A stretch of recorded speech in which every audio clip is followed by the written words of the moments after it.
Question है solid cylinder of mass m and radius r rolls without slipping down an inclined plane of length l and height h. What is the speed of its centre of mass when the cylinder reaches its bottom.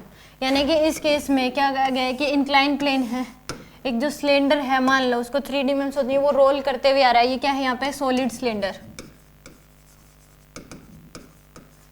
तो यहाँ पे ये height दे रखी है आपको h, ये length दे रखी है आपको l के बराबर. ये रोल करता हुआ आ रहा है, तो ये बताना है कि जब ये बॉटम मोस्ट पॉइंट पे होगा तो सेंटर ऑफ मास की वेलोसिटी क्या होगी.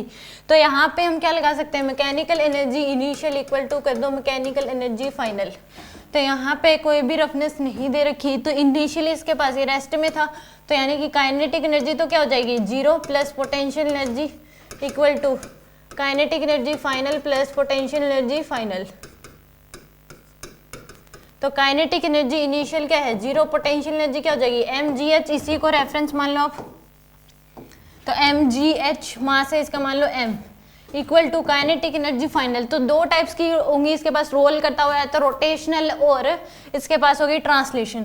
तो रोटेशनल हाफ mv स्क्वायर, ये translation plus half I omega square, ये क्या हो जाएगी इसके पास रोटेशनल, प्लस पोटेंशियल एनर्जी क्या हो जाएगी 0. यानी कि इनिशियली इसके पास जो पोटेंशियल एनर्जी थी वही किस में कन्वर्ट हो जाएगी टोटल काइनेटिक एनर्जी में.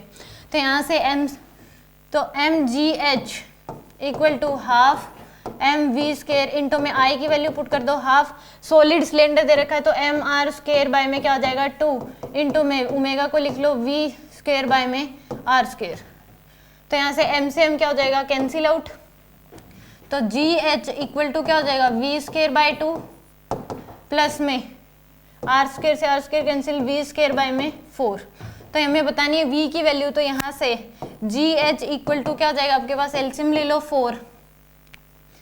4 एलसीएम लोगे तो आपके पास ये 2v स्क्वायर प्लस में v स्क्वायर, तो यानी कि gh इक्वल टू क्या हो जाएगा 3v स्क्वायर बाय में 4.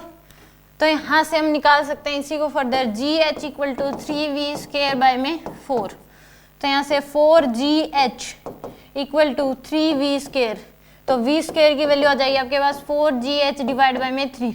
तो v की वैल्यू क्या हो जाएगी अंडर रूट 4gh बाय में 3. तो आंसर आ जाएगा आपके पास third option under root 4gh by में 3. ये आपके पास आ जाएगी. यानी कि यहाँ के पास जो टोटल एनर्जी थी उसको इक्वेट कर दो जो बॉटम मोस्ट पे इसके बॉटम मोस्ट पॉइंट के पास इसकी टोटल एनर्जी थी. यानी कि इनिशियली इसके पास पोटेंशियल एनर्जी काइनेटिक एनर्जी 0 है, जब यहाँ पे पहुंचेगी तो पोटेंशियल एनर्जी 0 हो जाएगी. काइनेटिक टोटल लिखनी है क्योंकि रोटेशनल और ट्रांसलेशन दोनों होंगी, रोल करते हुए आ रही है.